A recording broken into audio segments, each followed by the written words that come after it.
ما تيجوا كده نعيش ولادنا جو المطاعم الفاخرة بس في البيت، حاجة كده لذيذة واقتصادية ونضيفة وتفتح النفس وموفرة وسهلة وسريعة. أنا مش هفضل أتكلم كتير، بس الجواب باين من عنوانه. أهم حاجة ادعمي الفيديو بتاعي بلايك وشير، وما تنسيش تشتركي في القناة وتعرفيني بتتابعيني منين. واهم شيء باكد عليه كل فيديو هو اللايك هو اللي بيرفع الفيديو، ومن غير اللايك الفيديو مش هيتشاف. اكسبي فيا ثواب وحطي لاختك لايك، وما تستخسريش فيا اللايك يا اخواتي يا اخواتي. بصوا بقى، عملت لكم زوم كده على الطواجن. عايزه اقول لكم اللحمه دايبه فعليا، واخده بقى من الخضار، مش قادره اقول لكم والله العظيم. الوصفه دي ما بتاخدش يا جماعه دقايق، وبتكون جاهزه ومحطوطه في الفرن. يلا بينا نسمي الله وندخل على الفيديو بتاعنا على طول. عندي كوبايتين من الدقيق العادي خالص يا جماعة، عليهم ذرة ملح ومعلقة ونص من السكر ونص معلقة صغيرة خالص من الخميرة الفورية. هقلب كل الكلام ده وهبتدي اعجن المية، هنزلها تدريجيا.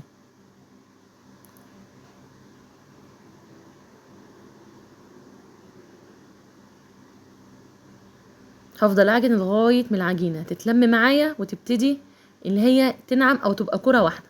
انا حسيت ان هي بتتلزق، حطيت معلقتين كبار من الدقيق كمان عليها بس، وهعجن لان انا حطيت المية زيادة شوية. زي ما قلت لك حطي الميه تدريجيا. هسيبها بقى ترتاح على جنب، وهجيب الخضار بتاعي اللي هو فلفل الوان وفلفل حار وبطاطس وكوسه، وحطيت بصراحه وحدتين بتنجان لان ما كانش عندي جزر، وقلت عايزه اعلي القيمه الغذائيه. اللحمه دي لحمه ضاني يا جماعه. بصوا دي كده موزه، طبعا مش هقدر اقطعها، دي عايزه ساطور عشان جواها عظمه، فهحطها في الوصفه زي ما هي. هحط بقى بهارات ايه، حطيت زعتر وفلفل اسمر ورشه خفيفه خالص من السبع بهارات، وحطيت بهارات لحمه، وحطيت حبهان، تقدري تحطي البهار اللي يعجبك، وحطيت ملح طبعا. عندي هنا، طب انت ما حطيتيش بصل، هحط البصل ميه البصل يا جماعه عليها طماطم وعليها سكر، انا بحفظها في الفريزر. وحطيت 4 فصوص توم، بس المقطع ده ما بنش. وقلبت كل الكلام ده كويس جدا. بصوا التوم اهو على الوش، توم صحيح، توم مش مهروس، ركزوا. قلبت كل الكلام ده كويس جدا. وبرده المقطع بتاع تقليب الخضار واللحمه للاسف التليفون فصل. تعالوا بقى نفرد العجينه على الطواجن. والله الموضوع سهل يا جماعه، ما صعب ابدا.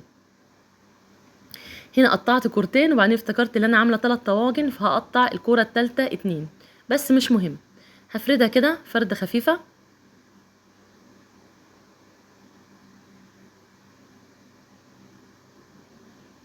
وابتدي احطها على الطاجن بالشكل ده. بصوا ولا اسهل من كده.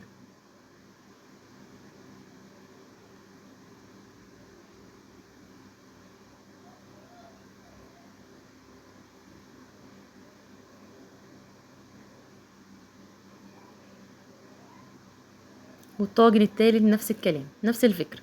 هنفرد الكوره واحطها على الطاجن. والله ما بياخدش دقايق الموضوع يا جماعه، اسهل مما تتخيلوا. كل الحكايه قطعنا شويه خضار، تبلناهم مع اللحمه، وحطيناهم في الطواجن وغطيناهم بالعجين.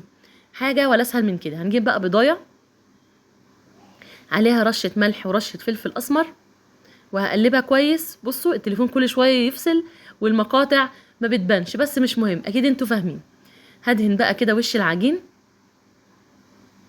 وهرش حبه بركه علشان طبعا البركه تحل.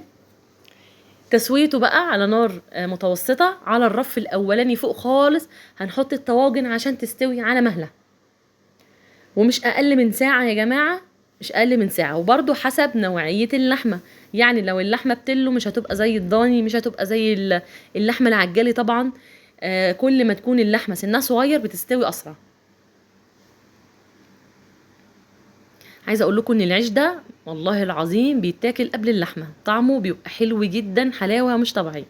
هندخل زي ما قلت لكم بقى على الرف الاولاني خالص، واسيبها تستوي على مهلها.